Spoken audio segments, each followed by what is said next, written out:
Jorge Rivas, gran periodista venezolano, mi hermano, mi amigo de vida, del alma. Jorge, bienvenido, hermano. Qué gusto. Hernán, muchas gracias. Permanece allí, por favor. Por la invitación. No, gracias a ti. Un lujo tenerte aquí. Bueno, seguimos escuchando, Irama, tu testimonio. Mira, el secreto es que tú vivas el ahora y ya no vivas en el pasado. Ese es el secreto. O sea, ¿por qué? Porque nosotros nos detenemos en lo que fuimos. Que no te rompe la nostalgia, ¿no? Sí, tú te puedes permitir un tiempo de nostalgia porque somos humanos, ¿cierto? Pero no pasar mucho tiempo en él. Pero no es, se dice fácil, pero no lo es. Yo entiendo que no lo es. A lo mejor por mi propia personalidad y porque yo a los 21 años yo me fui de casa, me facilitó un poquito la situación, ¿no? Pero hay personas en que definitivamente viven en el pasado, en lo que yo fui, en lo que yo quería. Esa Venezuela lamentablemente no va a regresar. Y gloria a Dios que no vuelva. Porque esa Venezuela fue la que nos permitió a nosotros vivir lo que estamos viviendo hoy. Entonces esa Venezuela no la... Tiene que ser un salto hacia adelante, ¿no? Claro, entonces Irama, inventarte, es volver a ser una nueva persona. Pero cuando tú viviste ese cambio complejo, que es salir del país, ajá, también estabas viviendo otras situaciones desde el punto de vista emocional. Claro. Amorosa, sí, de relación familiar. Sí. O sea, varias batallas emocionales a la vez. ¿Y cómo lo hiciste? Me quedé completamente sola.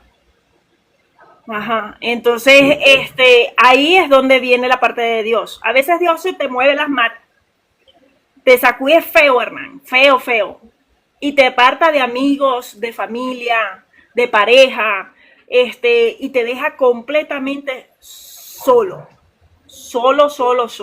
Tiene que pasar, es un proceso, ¿no? Tienes que pasar porque Dios, o sea, nosotros vivimos el día a día con muchos ruidos. En Venezuela yo vivía con muchos ruidos. Yo jamás estaba sola, siempre estaba acompañada, estaba en el periódico, estaba con los amigos, estaba con la pareja, pero nunca estaba sola. De hecho, Hernán, yo recuerdo que yo deseaba que el carro se me dañara para yo no salir, para yo quedarme sola un rato y tener la excusa de decirle a la amiga, a la pareja, ay, es que no puedo porque se me dañó el carro.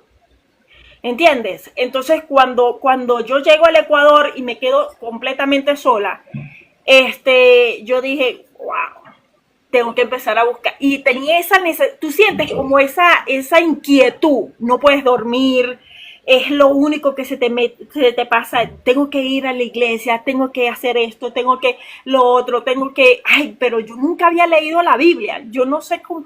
Entonces, es como una discusión contigo misma, ¿no? Y llegas tú a poco a poco a acercarte a él. Y aquel vacío, aquel temor, miedo que tú sentías, poco a poco él lo va llenando, ¿sí? Entonces te va dando luces, te va diciendo por dónde caminar, qué hacer, se te vienen muchas ideas, te vuelves creativo. O sea, tu refugio, Irama, fue la fortaleza emocional, concentrarte en el aquí y el ahora y la Biblia. Y la Biblia. La Biblia te lo dice, tienes que concentrarte en el ahora. No soy cristiana evangélica, soy católica, ¿verdad? Porque algunas personas tenemos el concepto de que la Biblia es igual a ser cristiano evangélico. No, soy católica, sin embargo, de verdad que es un buen refugio. Allí tú consigues a ese amigo que te da consejos, que te orienta, que te regaña, que te reprende, ¿entiendes? Que te dice, eso no es así, es asao, haz esto, mira para acá. Porque la misma Biblia dice en Eclesiastés, en el capítulo 1, dice que todo está escrito, ¿no? Entonces, si todo está escrito es porque nada es nuevo. Es un manual de vida, Irama. ¿Perdón? Un manual de vida, la Biblia. Un manual, es tu guía, así como cuando tú compras una lavadora, una licuadora, una nevera que te viene con tu manual, el ser humano tiene su manual, y ese es la Biblia. De la Biblia. Es la única manera que tú sepas si tú estás haciendo las cosas bien o mal. Bueno, tu receta fue esa entonces, concentrarte en el ahora y refugiarte en la Biblia. Ahí inventarte. Todos los despechos se fueron para el carajo. Así era. No, el despecho tarda, ¿oíste? El despecho tarda, lo que pasa es que tú lo llevas Claro. en la mochila, tú lo llevas en la mochila y nada, tú sigues adelante y de repente dices, ay, esta mochila Claro, por pesa. supuesto, sí, por supuesto que cada quien tiene su receta, se respeta a las personas que no crean este manual, eso hay que respetarlo. Hay personas que tendrán otra forma de sobrellevar Claro. las batallas emocionales, eso, bueno, perfecto, al que le sirva, excelente. Y si no le sirve a alguna persona, bueno, que busque otro concepto, ¿no? Que ciertamente no todas las personas creen en la Biblia, eso también hay que respetarlo. Deberían de leerla. Sí. Sí, Por lo menos leerla una vez, para indagar y criticar. por lo menos una vez. Y si no la leen, Sí. mira, hay infinidades de recursos audiovisuales, está la inteligencia Claro. artificial, que te va a El facilitar estoicismo, mucho. yo estoy leyendo mucho sobre estoicismo, por ejemplo, en este Ujú. momento, ¿no? La filosofía estoica. Y de verdad que son unos planteamientos lapidarios para este Claro. tema de la fortaleza emocional y todo el asunto, ¿no? El deporte también, dice Pero yo pienso que todo el deporte Meudit, también. De hecho, amiga de la mira, tribu. las personas que sufren de ansiedad, los psicólogos y los psiquiatras, antes de medicarlos, recomiendan es que la persona realice actividades físicas. Gracias. Sí, Sí, porque eso es lo que te va a permanecer en el ahora. Tú haces ejercicio y tú vas a escuchar cómo tu corazón va a latir fuertemente. Tú vas a sentir sí, el sí. sudor recorrer tu piel. ¿Y eso qué es? El La ahora. meditación también, Tú estás concentrarte en tu corriendo y respiración. tú estás corriendo y tú en ese momento estás pendiente de una piedra, de un hueco, de que si, ¿entiendes? Y eso te permite a ti estar en el ahora. Sí, un tema de Es salud una también. hora o media hora sanadora y te liberas todo Sí. ese estrés o ansiedad que tengas. Así es. Bueno, muchísimas gracias, Irama. Vamos a escuchar a Jorge. Jorgito, ¿cómo estás? Bienvenido a la tribu. Hola, hola, ¿me escuchan? ¿Me escuchan allí? Sí, Ya. sí, perfectamente. Te escuchamos perfecto. Bueno, para mí es un gusto estar aquí con ustedes. La verdad es una bendición poder saludarlos, verlos, porque, bueno, de pronto tu audiencia no sabe Hernán, pero para mí Hernán Velasco e Irama Gil hacen parte de mi historia, no solamente como ser humano, como periodista, sino como venezolano. Nosotros hemos compartido las mismas luchas por Que será muchos años. casi Sí. 20 años. Casi 20 años de 20 amistad. Ya que los tres. Así es. Con Irama, Sí. Hernán y yo pudimos empezar en este mundo del periodismo gracias a ella que descubrió Sí. las habilidades que teníamos en ese momento de estudio apenas de primer semestre de comunicación social. Irama ha sido una Me maestra. acuerdo que lo primero que hicimos fue una encuesta. Así es. Una encuesta. Sí. Así es, haciendo una encuesta. Ujú. Ya, permítame un minuto que ahorita, ustedes saben que a propósito de migrar, bueno, el migrante básicamente le toca atenderse. Entonces, en este momento estoy precisamente como en labores domésticas y además como este es un espacio que entiendo que es totalmente natural y para exponerse tal cual como somos, bueno, Claro, estoy sí. cocinando, estoy Sí. arreglando cosas, así que ya en un minuto... Guárdame una arepa. Oye, ven acá, yo nunca le he probado un plato a este hombre. Bueno, yo creo que te invito a Colombia, donde estoy yo desde hace 10 años. Te invito a Colombia, a Los sushi, Bogotá, sí. para que pruebes mi sazón. Con todo el, Los sushi, sí. Cocina bien, creo que sí. con todo el- bueno, Hernán pudo probar mi sazón hace poco, ¿no? Sí. Bueno, y como les decía, yo la verdad es que estoy acá totalmente complacido de conocerlos. Irama, una de mis maestras en el periodismo, Hernán, mi compañero de batallas en la profesión. Y bueno, aquí estoy para compartir con ustedes este espacio respecto a lo que quieran preguntar y a lo que quieran compartir. ¿Cómo fue tu historia, Jorge, cuando saliste de Venezuela? ¿Y cómo fue ese cambio? ¿Cómo lo sobrellevaste y cómo lo superaste? Bueno, Hernán, Irama y a toda tu audiencia. Yo salí de Venezuela hace 10 años, específicamente migré a la ciudad de Bogotá. Bueno, en principio fue a otra ciudad que se llama Chiquinquirá, en el departamento de Boyacá. Y 6 meses después me radiqué ya formalmente en Bogotá. A mí me pasó un poco la historia muy parecida a lo que decía Irama, ¿no? Yo pasé de ser gerente de comunicaciones de un instituto gubernamental en Venezuela, en mi ciudad Bolívar natal, a llegar a Colombia, afortunadamente cercano a trabajar en una empresa muy cercana a la comunicación, en una empresa de monitoreo de medios, pero, hermanos, llegué a hacer el trabajo que hacía un pasante. Un pasante ni siquiera de séptimo, de octavo semestre, que son los semestres generalmente en los que un estudiante de comunicación social hace pasantía. Un pasante básicamente de tercer, cuarto semestre. Y como les digo, de ser gerente de una entidad gubernamental a hacer prácticamente el trabajo de un pasante, pues por supuesto que fue un impacto grande, pero también yo fui muy consciente que hacía un trabajo que muy pocos tenían la oportunidad de hacer. En aquel momento no se hablaba de migración venezolana, era muy difuso el tema, ¿no? No estaba el asunto, ¿no? No existía prácticamente. Y aún así era muy difícil conseguir un empleo, digamos, a nivel profesional en Colombia. En este momento es mucho más difícil, es 100 veces más difícil.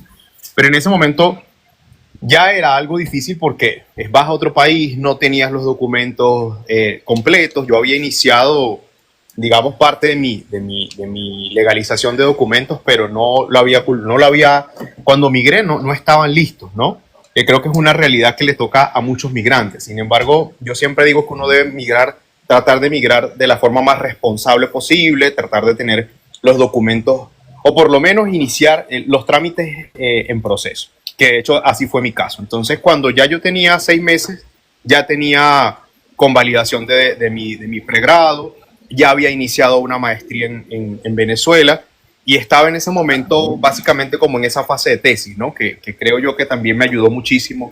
Me ayudó muchísimo porque gracias también a ese estudio fue que 6 meses después pasé de hacer un trabajo que hacía un pasante a dictar clases como tal en Bogotá, a ser profesor, que es uno de mis sueños, que es una de mis grandes anécdotas y pasiones. De mis pasiones, porque enseñar la comunicación social, el periodismo, Irama lo sabe, tú lo sabes, es una cosa que va por las venas. Cuando tú tienes esa cosquillita y esa sensación de que lo que estás haciendo está bien y que además te nutre las venas, que te llena de regocijo y sientes que eso se lo puedes transmitir a otras personas, bueno, creo que tienes esa vena del docente, ¿no? Esa vena pedagógica. Y es, hermano, lo que he podido hacer durante 10 años que ya llevo aquí en Colombia. ¿Cómo ha sido? Pues el proceso ha sido obviamente con altibajos, no ha sido tan fácil, sí.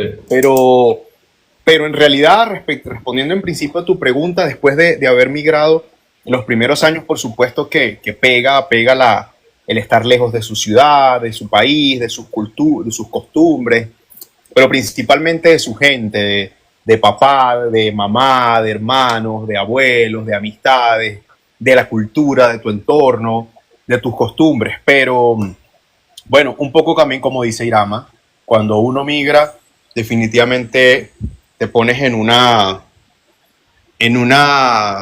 balanza en la cual por un lado está esa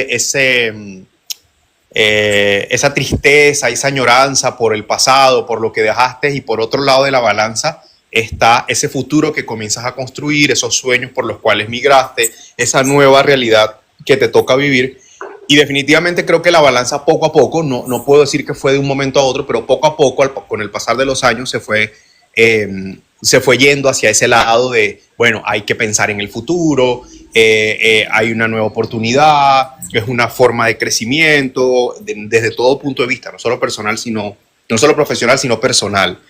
Y claro, por supuesto que les puedo confesar que hubo muchas noches de llanto, hubo muchas noches de tristeza, hubo muchos momentos de desesperación, de ansiedad, de decepción, incluso porque es válido, es totalmente, y además es totalmente de valientes, yo creería que reconocer que en este tipo de cosas los migrantes sufrimos, sentimos que lo que hicimos no estuvo bien. Es decir, vienen esos cuestionamientos de lado y lado, incluso hasta de la misma familia, de las amistades cercanas, de uno mismo, que creo que es el peor cuestionamiento el peor cuestionador que puede tener. Pero creo que es normal, ¿sabes? Es normal porque eso mismo te impulsa a reafirmarte, a convencerte de que lo que hiciste es para un futuro, bueno, para ti y para los tuyos. Entonces, durante tantos años, pues poco a poco, uno va como que, como dicen vulgarmente, va como cogiendo callo y va fortaleciéndose. Sí, va reafirmándose, vas también entendiendo que tu vida cambió y que tu vida ahora está encaminada hacia el presente y hacia el futuro, hacia una mirada hacia el futuro. Hay una de las cosas que, por ejemplo, a mí no me gusta mucho hablar de ello porque a mí se me quiebra la voz muy fácil cuando me voy en llanto fácilmente cuando hablo de mis despedidas, de las despedidas. A mí no me gusta eso. Este live, Jorge, también es para llorar. Aquí. Pero, por ejemplo, yo creo que hay una cosa que yo siempre digo, y yo le recomiendo a mis compañeros migrantes, a mis hermanos venezolanos y a cualquiera que nos escuche a esta hora, y es, no mires atrás. No mires atrás no solamente desde el pensamiento, sin ánimos obviamente de demeritar lo que uno vivió. No quiero decir con esto que hay que olvidarse del pasado, no. Cuando digo no mires atrás, es que no solamente no te enganches en el pensamiento respecto a lo que estás dejando, sino que literalmente, físicamente, no voltees hacia atrás cuando te despides de algo. Porque eso lo que hace es anclar un pensamiento de tristeza. Ese pensamiento, ahora sí creo que los voy a ver. Ahora sí. Otra vez los saludo. Excelente. Entonces, excelente.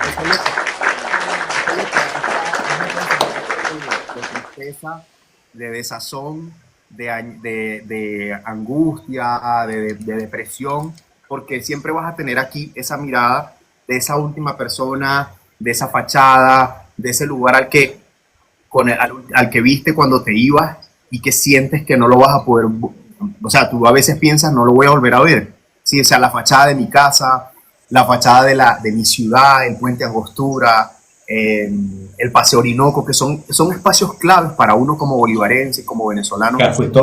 El casco histórico. Entonces Táchira. Sí, claro, es que mira, yo creo que uno, muchas veces yo mentalmente recorro mi ciudad porque siento que es de alguna manera recoger esos pasos y acercarte con eso que extrañas y es de alguna manera también acariciar el alma, ¿sí? Entonces, bueno, después de tantos años uno va poco a poco, como les decía, no quiero decir endureciéndose, sino entendiendo que ese pasado hace parte del pasado, que lo guardas dentro de ti desde lo más bonito, desde el buen recuerdo, porque es tu crianza, fue tu lugar de nacimiento, es tu gente la que está allí. Gracias a este tipo de tecnologías las podemos ver y definitivamente poco a poco fui como pensando en bueno, esta es mi nueva vida, esto es lo que me toca vivir y para adelante es para allá, como decimos también los venezolanos, ¿no? Yo creo que nunca, Hernán, Irama y a todos los que están ahí escuchándonos, yo creo que nunca podría decir olvidé mi ciudad, ya no la extraño, olvidé mi país o simplemente no sufro más por mi Venezuela, por lo que está pasando. Eso es mentira. Eso creo que ningún migrante que al menos le duela a su patria nunca va a lograr decirlo, en realidad. Y en ese grupo estoy yo. O sea, nunca podría decir, no, pues ya no me he preocupado por Venezuela o ya no la extraño, no extraño mi gente, no extraño mi cultura. No, yo creo que también, perdóname que lo diga Hernán en este espacio, que no sé si es para eso, pero yo soy uno de los que sueña ciertamente en que Venezuela pueda cambiar, en que tengamos un rumbo diferente a nivel político, pero también a nivel social, a nivel humano, porque el venezolano está golpeado moralmente.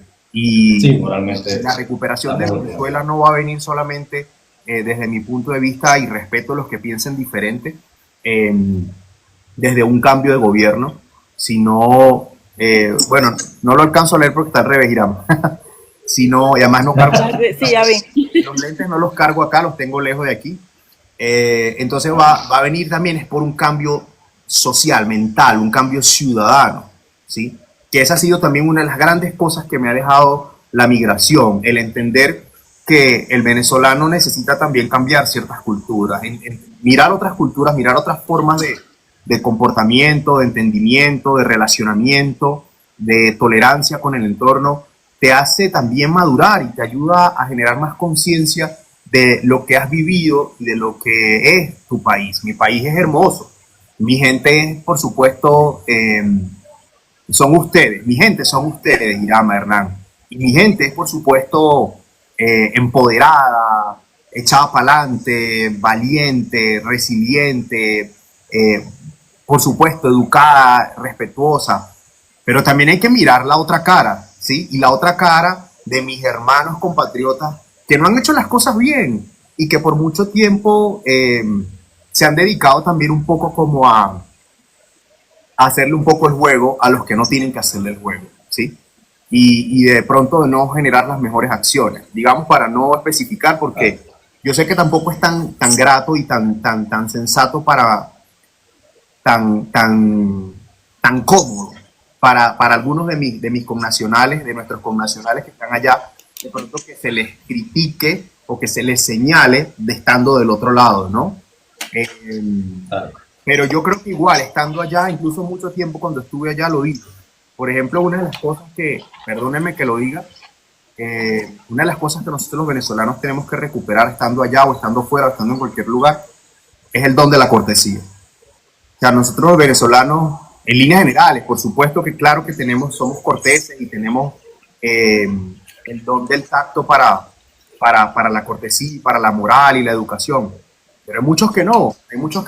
Es decir, a mí me dolía mucho una cosa que tiene el colombiano y es que es muy cortés y es muy educado y es muy atento, ¿sí? Y una cosa que a mí me dolía era cuando yo los primeros años venía a Colombia, regresaba a los diciembres para pasar Navidad a Venezuela, era, por ejemplo, sentir en mi ciudad que tú entrabas a un lugar y tú decías buenos días, buenas tardes, buenas noches, ¿cómo está? Muchas gracias, a la orden, ¿en qué le puedo ayudar? Algo que, por ejemplo, aquí en Colombia, creo que a Irama le ha pasado porque en Ecuador también son muy parecidos. En Ecuador el ecuatoriano es muy cortés. Pero, y algo claro. Que me golpeaba yo pienso que yo soy ecuatoriana. Porque ustedes saben que soy maracucha, ¿verdad? Pero no me comporto como maravina, ni... Entonces, pero ciertamente con lo que dice Jorge, a nosotros nos falta adaptarnos un poco más, no pensar que el país debe de adaptarse a nosotros, sino nosotros a ellos, a su cultura, a su forma de hablar. Y así tú dejas tu país en alto también, ¿no? Claro. Porque los países son la gente, son su cultura, son su idiosincrasia, su forma de actuar. Y es más, los países se hacen grandes a medida que sus sociedades son grandes.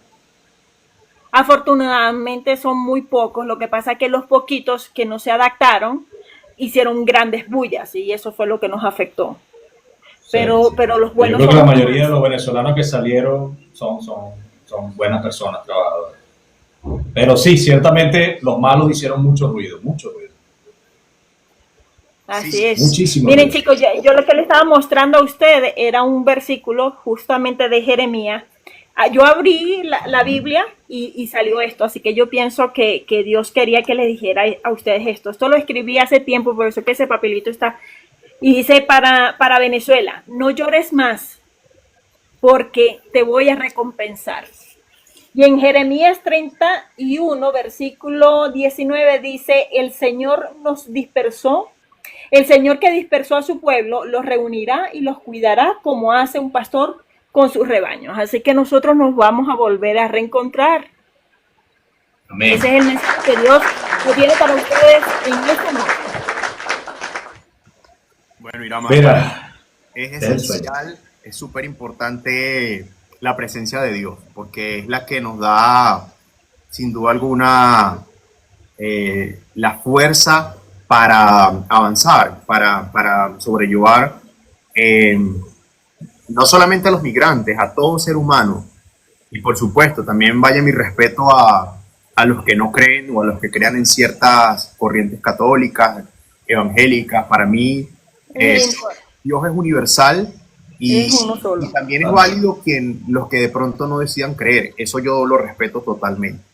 Pero También se respeta. mí, para Jorge Rivas ha sido, también tengo que decirlo, como elemento primordial durante tantos años, el estar en otro país y ser migrante, para ser migrante y ser resiliente al mismo Sí, qué tiempo. feo. La presencia de Dios es un sine qua non, es infaltable, es lo número uno en la vida y es lo que ha sido para mí Jorge, mi fuerza durante tantos años. Jorge, tú mencionaste que para ti este periplo que nos ha tocado vivirlo a los venezolanos, el elemento más difícil que te ha tocado confrontar es la despedida. Tú dices que esa es la parte más difícil, la despedida con los familiares. Sí. ¿Cómo tú viviste ese momento cuando te despediste de tu familia, particularmente de tu abuela, que es mi abuela también, es una señora maravillosa, y de tu papá, de tu familia? ¿Y cómo fue ese momento y cómo lo confrontaste? Bueno, hermano, yo creo que tú me estás apostando a que llore aquí. Pero bueno, mira, Se vale llorar, se vale llorar, se vale llorar, se vale llorar. bueno, mira, Hernancito, para mí las despedidas son absolutamente dolorosas, tristes. Yo creo que para cualquier ser humano. Cuando yo me refería no solamente a lo triste de las despedidas, no solamente a las personas, a los lugares también, las culturas, las costumbres, tu idiosincrasia, ¿no? Entonces, de alguna manera, cuando tú te vas, no solamente es lo típico que pasa en esa imagen icónica del aeropuerto internacional Simón Bolívar, ese mural, no recuerdo, perdóname, ahorita se me ve el nombre, yo soy súper olvidadizo, el nombre del autor de ese mural, de ese piso espectacular que está en el aeropuerto. No solamente es esa última fachada, esa última imagen que te queda, sino es, repito, tu ciudad, sino es tu cultura, tu gente. Entonces, para mí, y ahora sí me aprieto el guarapo, ¿no? Como dice uno, para que no se afloje. Despedirme de mi abuela y de mi papá, que son las dos personas como, digamos, número uno en este momento en Venezuela, que son como mis dos pilares que están allá y por los que, con los que hablo todos los días, o casi todos los días. Fue muy duro, por supuesto. Sin embargo, algo que me ayudó muchísimo, como les decía, era despedir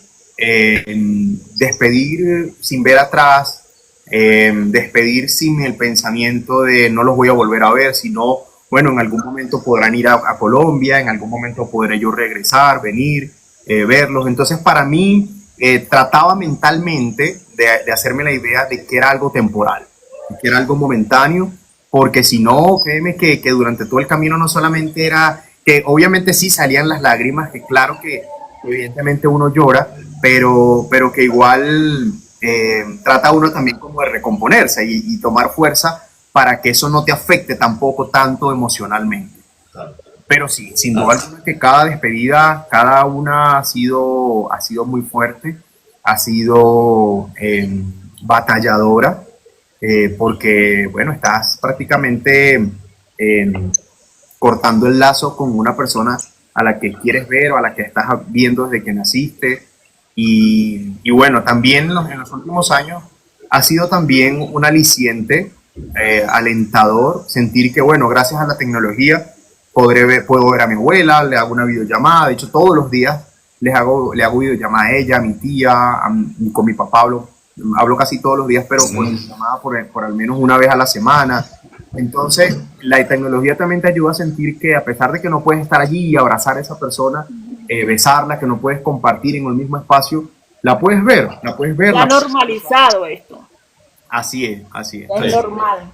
Sí, entonces eso es otra cosa también que... Me pasa con mis hijos, eso me pasa con mis hijos también.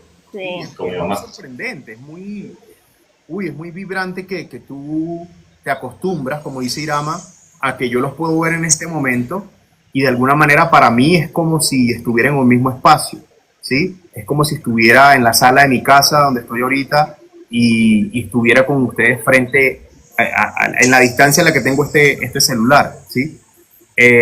Pero claramente no es así. Claramente no es así. Yo quisiera en este momento darle un abrazo a Irama, darle un abrazo a Hernán, darle un abrazo a tanta gente que está allá y no se puede por obvias razones. Pero es eso lo que dice Irama, uno se acostumbra, lo cual no es tan del todo positivo ni negativo. Para mí es neutral. No es positivo porque siempre, por supuesto, que el contacto físico va a ser irreemplazable. Pero tampoco es negativo porque de alguna manera tú no te desconectas de esa persona. Porque la puedes ver, puedes ver cuando pestañea, cuando gestualiza, cuando habla. Y de alguna manera es esa sensación de que estás todavía con esa persona. Mi abuela fue a Colombia después, ¿no? Sí, mi abuela ha venido 2 veces a Colombia y también eso ha ayudado muchísimo. Mi papá sí no ha venido, no ha podido venir, porque mi papá, bueno, está metido siempre en los negocios y se mueve muchísimo del comercio y bueno, él tiene un arraigo muy, muy fuerte también y unas responsabilidades muy grandes allá en Ciudad Bolívar. Pero bueno, también está próximo a venir. A mi papá lo vi, la última vez que lo vi, físicamente, porque si hablo de la última vez que lo vi, te puedo decir, fue hace unas horas apenas, pero físicamente en el mismo espacio fue en 2017, es decir, estamos hablando ya de unos prácticamente 8 años, prácticamente. Y a mi abuela hace 2, que vino a Bogotá, estuvo 6 meses y se regresó. ¿Cómo fue ese reencuentro? Bueno, para mí ha sido con mi abuela, claro, fue fuerte porque mi abuela fue quien básicamente me crió junto con mamá y papá, pero mi abuela tuvo una cuota importante de la crianza. Y además de eso, mi abuela fue o es para mí una segunda mamá, ¿sí? Además, mi abuela es una matrona de las que piensa que la vida es bella y de que uno tiene que ser resiliente y batallador, pero sobre todo buena persona. La vieja escuela. La vieja escuela. Pero mira, Hernán, yo te voy a decir que mi abuela y mi papá son de la vieja escuela, pero son excelentes seres humanos en lo que respecta a reconocer las dificultades, los defectos, las virtudes de sus hijos, de sus nietos. Mi abuela además ya es bisabuela, mi papá es bisabuelo, y que hoy en día tengan ellos la capacidad, el don de gente para poder amar a sus hijos, a sus nietos y a sus bisnietos, estén donde estén, tengan las características y preferencias. Son valores.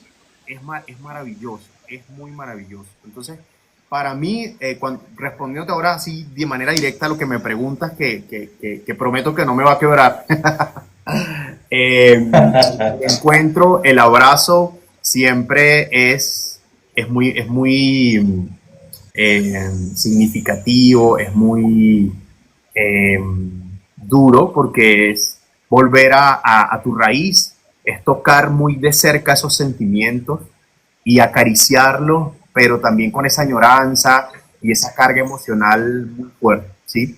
Yo siento que el venezolano estamos siempre como en una silla con 3 patas nomás.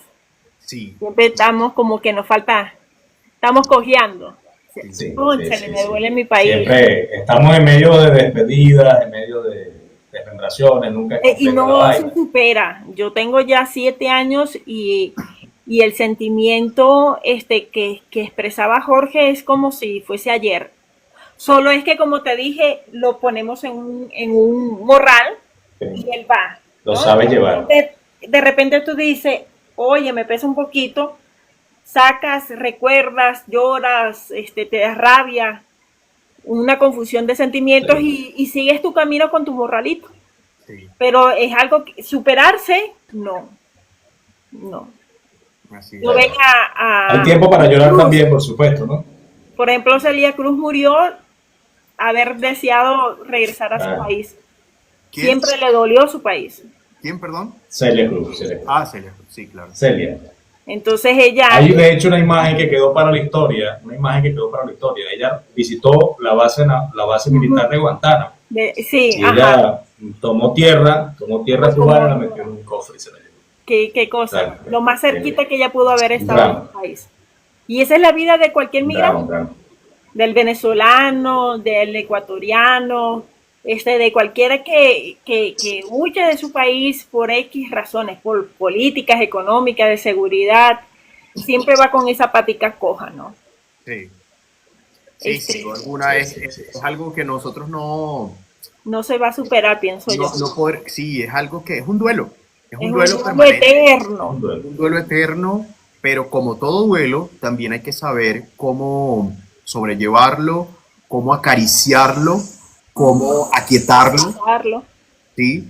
Porque los duelos nos ayudan en la medida en la que tratamos de tener, porque no somos perfectos, pero en la medida en la que tratamos de tener un poco de esa inteligencia emocional y de generar conciencia sobre lo que sentimos, ¿sí? El duelo nos invita mucho a ser conscientes de lo que pasa emocionalmente, espiritualmente, y de lo que incluso no somos conscientes, ¿no? Yo siempre, por ejemplo, en mis clases y en mis terapias hablo del tema de cómo ayudar a que tu subconsciente despierte o cómo apropiar esa subconsciencia desde lo consciente, y entre esas cosas está el duelo, porque precisamente el duelo lo que va a ayudarte es a que reconozcas que hay una emocionalidad, pero que también tienes que vivirla y que tienes que sacarla. Gracias, ¿sí? José. Sí. No te desconoces. Mira, tampoco. el duelo duele, ¿no? Por eso se llama duele. Sí. Cuando duele, hay que llorarlo. Exactamente. Pero que eso no te arrastre y no te lleve a un estado de depresión. Exactamente. El ser humano se tiene que permitir ese llanto, es sanador. Una persona que viva feliz las 24 horas, eso no existe. No. Alguien por acá escribía algo interesante, dice, estamos como en una novela, pero en los capítulos finales. Por eso es que yo les digo, chicos, busquen la forma de leer la Biblia. Si no les gusta, miren, hoy hay muchos recursos, está la inteligencia artificial, está YouTube, que les va a facilitar. ¿Pero por qué? Porque como yo les dije ahorita con Jeremías, ¿no? Que Dios les manda a decir a ustedes, a Venezuela, que Él nos va a reencontrar, que Él nos va a unir, es porque eso va a pasar. Amén. Él no es hombre para mentir, ¿entienden? Entonces, cuando nosotros leemos esto y decimos, wow, entonces esto puede pasar, alimentarnos la fe, porque no es fácil decir, ya, yo tengo fe, que sí, que Venezuela va a cambiar, que vamos a tener un nuevo gobierno. Y esa fe te mantiene en un estado de positivismo. Hay que alimentarla, porque nosotros somos seres humanos. Y entonces los humanos, ¿qué hacen? Buscan la lógica. Y dice, ay, sí, el que no busca de Dios, el que no ha leído nunca la Biblia, ¿qué pasa? Que cualquier persona venga y le diga, mira, no, esa gente siempre se va a quedar allí. Le cree, ¿por qué? Porque su lógica le está diciendo que siempre nos han engañado, que siempre ellos caen como los gatos con las patas, caen parados. Entonces, pero cuando tú lees, buscas la fuente principal y Dios te dice, cree en mí. Así es. Cree en mí que yo los voy a unir nuevamente como pueblo. Así entonces, en el corazón se te emociona y empieza a saltar y dice, yo creo en ti, Dios.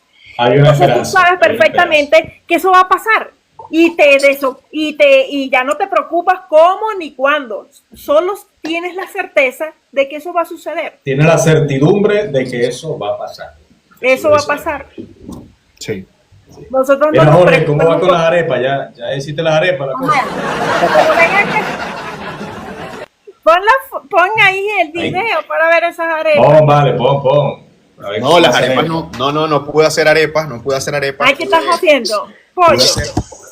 No pude hacer, fue unos sándwiches. Bueno. Salgo de viaje en unas horas y bueno, sí. Cuando uno está en ese afán, de pronto unos sándwiches lo más rápido. Se llega Cristian por allá, otro reencuentro. Sí, es así, un hermano del alma. Hola, Eduardo. Uno de mis mejores amigos y... No, pero él llega mañana en la noche, pero esta madrugada salgo de viaje con la familia, un viaje, una caminata ecológica, algo muy corto, y entonces ahorita estaba precisamente en los preparativos de la ropa, de la comida rápida, de un sándwich lo más rápido, así que bueno, arepas. Qué rico, qué rico. Qué bueno. Ese encuentro con la naturaleza te permite también estar en el ahora, Sí. reencontrarte contigo mismo, porque te obliga. O sea, por ejemplo, tú te quedas mirando un paisaje, una flor. En ese instante que tú la detallas o que tú detallas esa imagen que Dios te ha regalado, te hace permitir estar en ese momento, presente.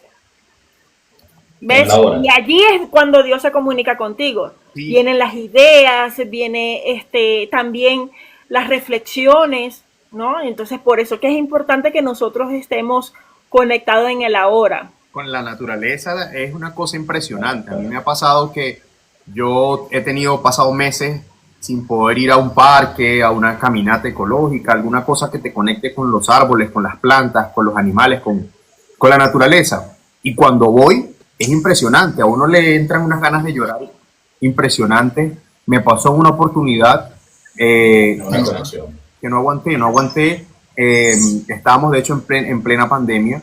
Y en ese momento, bueno, el tapabocas y la cosa, y yo le dije al guía, lo siento, pero me toca quitarme el tapabocas porque no puedo respirar. Y me decía, ¿pero que no estás acostumbrado? Yo le digo, no, sí estoy acostumbrado a usar el tapabocas. Lo que no estoy acostumbrado es a que mi espíritu, mi emoción, mi humanidad en este momento quiera salir. Y es parte del estar acá en un escenario natural, le decía yo, en un parque, en una reserva bellísima que hay aquí en Colombia, y en ese momento me tuve que quitar el tapabocas porque no podía respirar. Además íbamos en una caminata de ascenso, entonces obviamente la respiración, el ritmo cardíaco va mucho más acelerado, y pude llorar porque le dije, lo siento, pero tengo ganas de llorar. Y me dijo, hazlo, llora porque eso es parte de lo que la naturaleza te está dando, ¿sí? Entonces, el estar en que somos naturaleza, en esencia, nosotros somos naturaleza. Sí, te ayuda a conectarte mucho contigo mismo, con tu conciencia, con tu ser, y con Dios.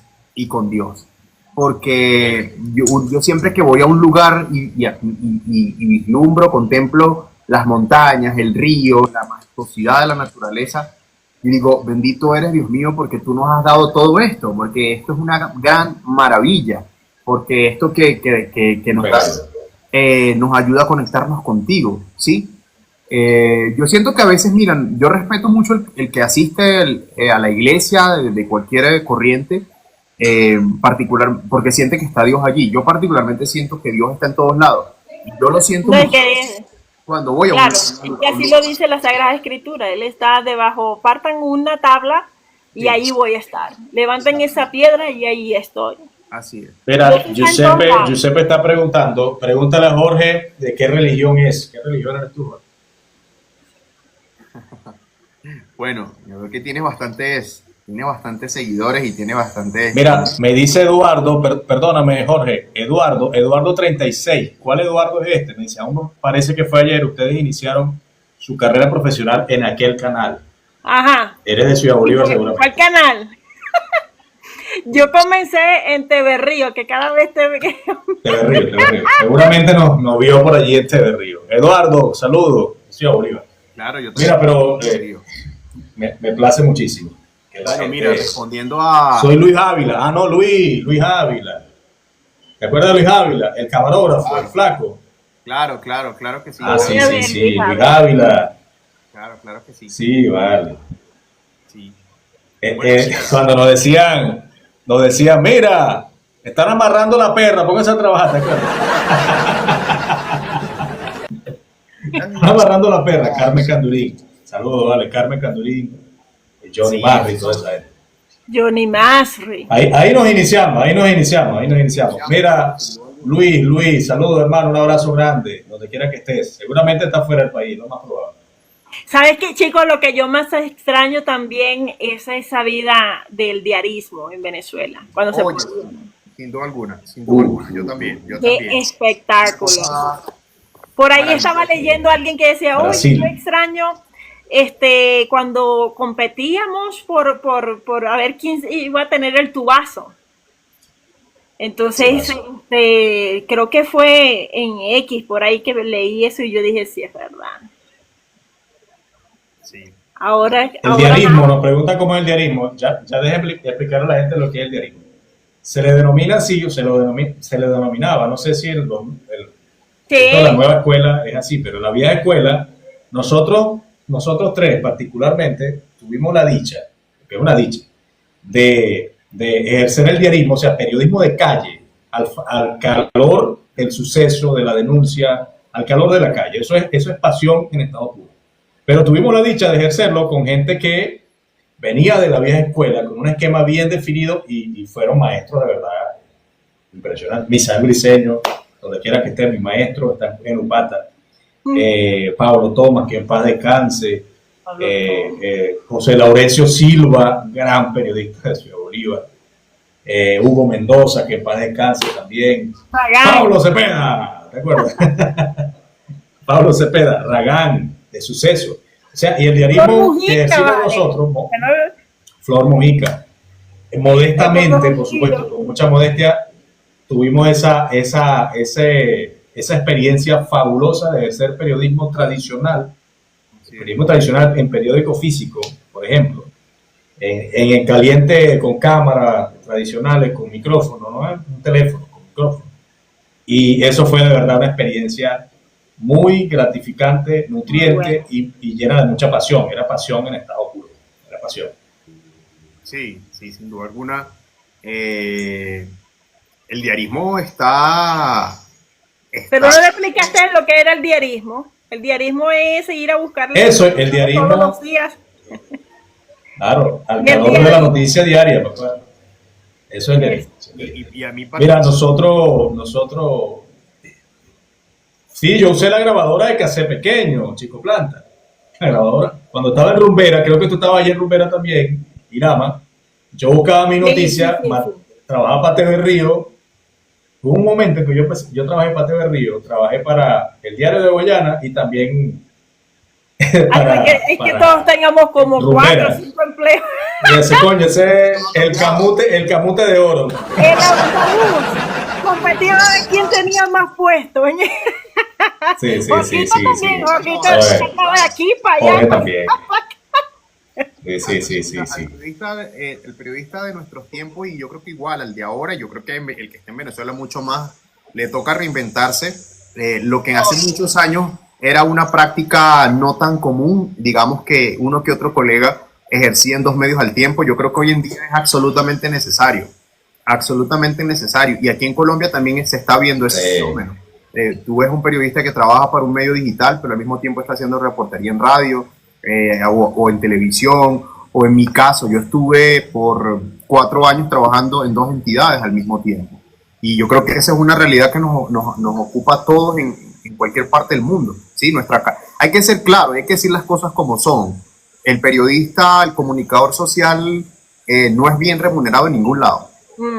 Entonces, obviamente nos toca diversificarnos, partirnos el lomo, como para decirlo de una forma bonita, trabajando en varios lugares para tener un sueldo que tú digas, bueno, esto es conforme o este sueldo compensa lo que estudié, para lo que me formé, lo que viví en el diarismo, etcétera.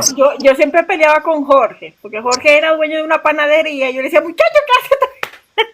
Sí. Métete en tu negocio, dale. Sí.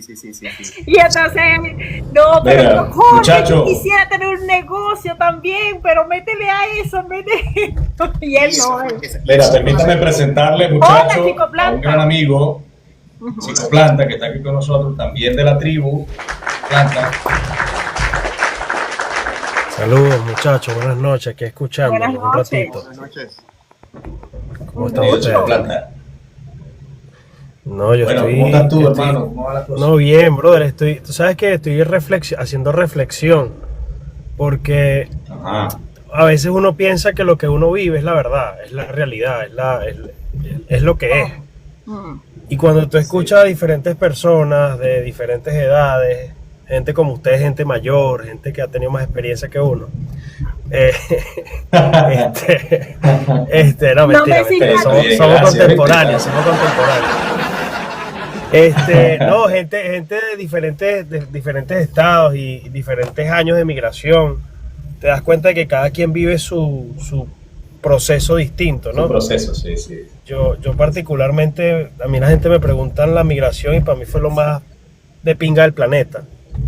Se fue fino, pues. Yo no tuve ningún tipo de problema porque eso estaba como en mi código genético. Mi papá biológico es un tipo camarógrafo, súper hippie, súper viajero. Entonces, genéticamente como que yo estoy predispuesto a eso, al descubrir. Y no lo viví como ustedes, pero ver cómo hay personas que sí lo viven de una manera más desde el dolor, desde un sentimiento, desde el apego, desapego.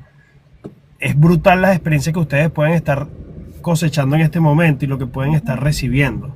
¿Sabes? Más que una persona que lo hace desde el instinto, una persona que lo hace del sacrificio.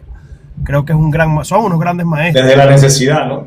Exacto, ¿no? Y desde el sacrificio, el del no querer dejar algo, sino dejarlo por una necesidad, por una circunstancia. Yo creo que eso es un... Mira, ahí está nuestra terapeuta, la psicóloga. Saludos, Iris, un abrazo grande. Gracias por estar allí. Si quieres subir, bienvenida como siempre. Adelante, chico plata. Y hermano, eso para mí es un aprendizaje porque rompe ciertas creencias limitantes que uno tiene. Porque uno cuando a mí me preguntan, por ejemplo, la primera reacción es escuchar una conversación así. Lo digo honestamente, la primera reacción, rico, nada, hay que echarle bolilla.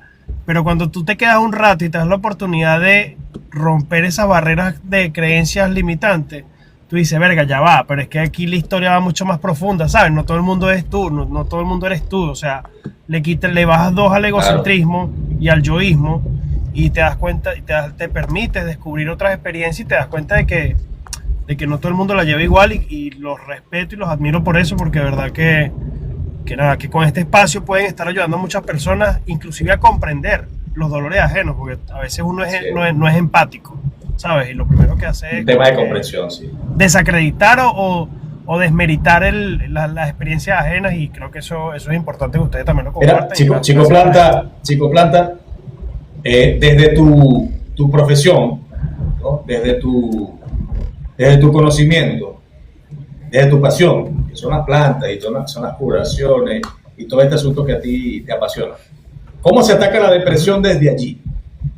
¿Qué mecanismo existe? Hermano, eso, o sea, si lo vemos desde un punto de vista médico, clínico, son desequilibrios, hay desequilibrios químicos en el cerebro, producidos por diferentes acontecimientos. Si me lo preguntas a mí desde la parte que me compete, a nivel de microbiología, pueden existir ciertas carencias de algunas bacterias, ciertos escenarios disbióticos, inflamación crónica de bajo grado que genera la baja producción de ciertas sustancias o cierta biota que conecta directamente o que enlaza ese intestino-cerebro, porque bueno, la serotonina el 80% se produce en el intestino. Entonces a través de ahí, pero lo que estaban diciendo con el deporte está totalmente en lo cierto. La literatura científica hoy en día sugiere que el ejercicio es el mejor reparador el mejor amigo para tratar la depresión, sí, porque te ayuda a reducir la inflamación crónica de bajo grado, reduces el estrés, baja los niveles de cortisol y obviamente un ejercicio te lleva también a modular el estrés y a modular la alimentación, lo que te va a llevar a tener un mejor escenario a nivel de microbiota. Entonces, completamente de acuerdo con eso que estaban diciendo allí, que lo dijo creo que la señora Irán. Esa es la mejor opción, porque fíjate que los psiquiatras te pueden medicar y te hacen adictos a esos medicamentos. Entonces, sí, porque suplen la serotonina, pero no hay una reparación de origen. Entonces, es preferible que primero intenten hacer ejercicio. Les va a ayudar muchísimo. Sobre todo si es en la mañana. Ustedes se levantan a las 5 de la mañana y van a hacer sus ejercicios y quedan con el resto del día con una energía impresionante. Sí, de hecho, si alguien no puede ir al gimnasio, por ejemplo, Chico Planta, si alguien no puede ir al gimnasio, ¿qué tú le recomiendas? El baile, hermano. En su casa. Hay un estudio. Ay, a mí me encanta el baile. Hay Yo un bailo estudio sola. que. Oye, está bueno eso. el Acaban baile. de publicar un estudio. Vamos a bailar, mi gente, a bailar. Creo Sí. que el estudio no tiene ni siquiera 6 meses, donde habla que el mayor aliado de la longevidad es el baile, porque conectas El con. baile. De hecho, no sé si ustedes han leído las zonas azules.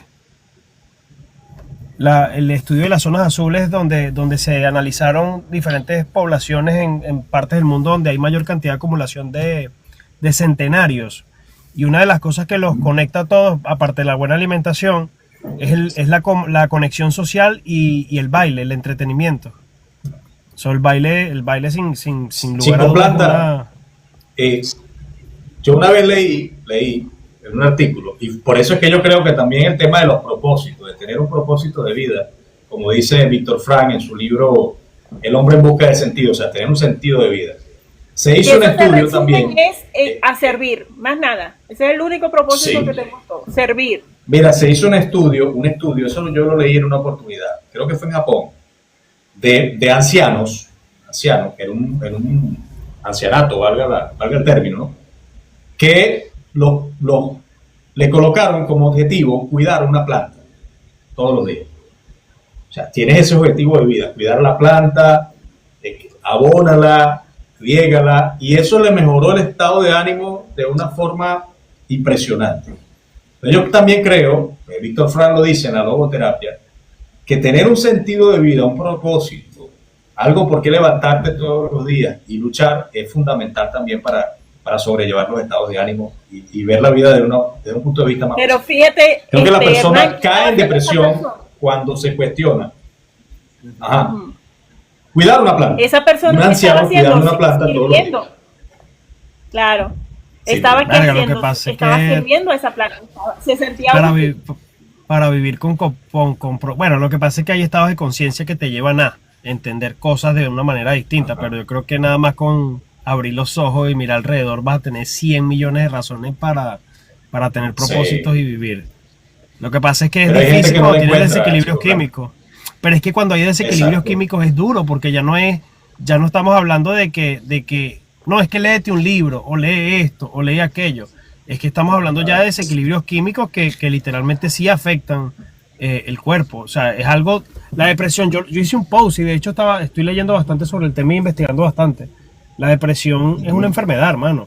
O sea, hay un tema químico y bioquímico bien marcado que la gente no. Es patológico, Chico Planta, es patológico. Claro, hermano, por algo lo medican. O sea, obviamente la ciencia está avanzando porque hay demasiada controversia en el tema de los medicamentos que lo que hacen es equilibrar los niveles de neurotransmisores que hay en carencia, pero el tema es que esto no repara el origen, vuelvo y repito. Sí. No repara el origen. ¿Y qué genera esto? Y ahí es donde vamos con el tema de las emociones. El estrés genera inflamación crónica de bajo grado. Que una inflamación crónica de bajo grado constante se convierte en una inflamación crónica. Y esa inflamación crónica te va a generar problemas. Y esos problemas te van a traer enfermedades. Es un tema bien profundo, pero es un tema que tenemos que estar atentos porque Claro. es delicado. La depresión, dice Lewy, es una consecuencia. Hay un origen, por supuesto. Yo quisiera decir sobre eso, Hernán y Ajá. compañeros. Yo quisiera decir sobre lo que está comentando Chico Planta, que de hecho lo hemos conversado en estos días, Hernán y yo, por interno, el tema de la depresión masculina, la depresión del hombre. Interesante. Es un tema del que poco se ha hablado, del que todavía poco se habla. Es un tema que la un tabú. sociedad y el machismo absurdo y estúpido que hemos tenido históricamente nos ha limitado, nos ha impedido a que lo hablemos. Y como dice el compañero, la depresión es un problema una enfermedad que nos atañe a todos. Muy serio. Seria. Y hay que asumirla, y hay que identificarla porque, por supuesto, hay unos niveles de tratamiento, hay unas medicaciones, hay unas psicoterapias, es decir, hay un montón de elementos que te ayudan a combatirla, pero sí quería decir sobre esto lo que Hernán y yo hemos hablado, y es que a ver, hombres, tenemos que asumir que somos seres humanos y que también lloramos, que también sentimos y que no nos hace menos que nadie, no nos hace de otra sexualidad, por ejemplo, que lloremos o que admitamos que sufrimos de depresión, ¿sí? Y ustedes no se imaginan cuánta gente, cuántos hombres en el mundo entero, particularmente en nuestro país, sufren de depresión. Y cuántos hombres a lo largo de la historia no han tenido que callarlo precisamente por el temor al señalamiento, al juzgamiento, al estigma, por temor a muchas cosas, ¿sí? Y eso lo que va generando dentro de cada persona es un mundo oscuro de otras emociones y posiblemente de enfermedades que a la larga van a terminar desembocando en la persona. Entonces, bueno, quería decir eso porque casualmente hemos estado hablando, Hernán y yo, de un podcast que es maravilloso que se llama Los hombres sí lloran. Sí, yo lo veo. Yo lo veo porque yo, como algunas otras mujeres, me parece así como algo curioso, ¿no? Saber cómo piensan, cómo sienten los hombres. Entonces, ese podcast me dice, ay, sí, es verdad, los hombres lloran. Sí, lloramos. Ustedes sabían, muchachos, calladito, en el tema de los hombres, la testosterona tiene muchísimo que ver. Y hoy en día, por tema de medicina medioambiental, la testosterona está bajando mucho. La mayoría, número uno, yo les pregunto, aquí hay 2, 4 hombres. La mayoría de ustedes no se han chequeado la testosterona hace más de un año. No. Segurito. Seguro. Creo que más. Entonces, hasta más. La testosterona es una hormona fundamental para el hombre que por factores ambientales, sedentarismo, estilo de vida, estrés, falta de ejercicio, etcétera, enfermedades, empieza a bajar enfermedades. Y si nosotros no chequeamos la testosterona, la depresión puede ser consecuencia de una baja testosterona, que también puede estar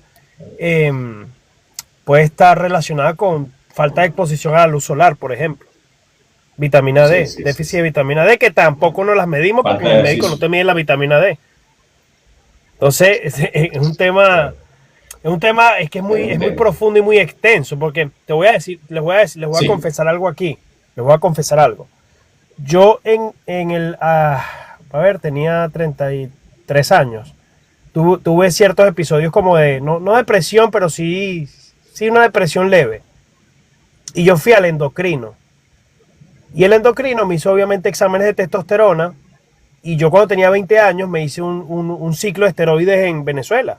Con un entrenador me hizo un ciclo de esteroides que me jodió las hormonas. Y aparte tuve una enfermedad autoinmune que también te afecta las hormonas por todos los tratamientos que te dan para tratar esa enfermedad. Y yo tenía la testosterona bien, para la edad que tenía, la tenía baja. Y yo no tenía ningún síntoma, porque a veces, con el respeto de las damas, a veces pensamos que porque tenemos buena erección, tenemos buena testosterona, y no es así. Yo no tenía problemas de erección, no tenía ningún tipo de problema. Y hermano, para mi sorpresa me salió bastante baja. Obviamente baja para mi edad, pero no era tan baja, no era de qué preocuparse. Y cuando yo empecé a tomar ciertas plantas, sí, exacto, cuando yo a tomar ciertas plantas, llevé los niveles de manera normal y mi vida cambió. O sea, les puedo decir que de 0 a 100.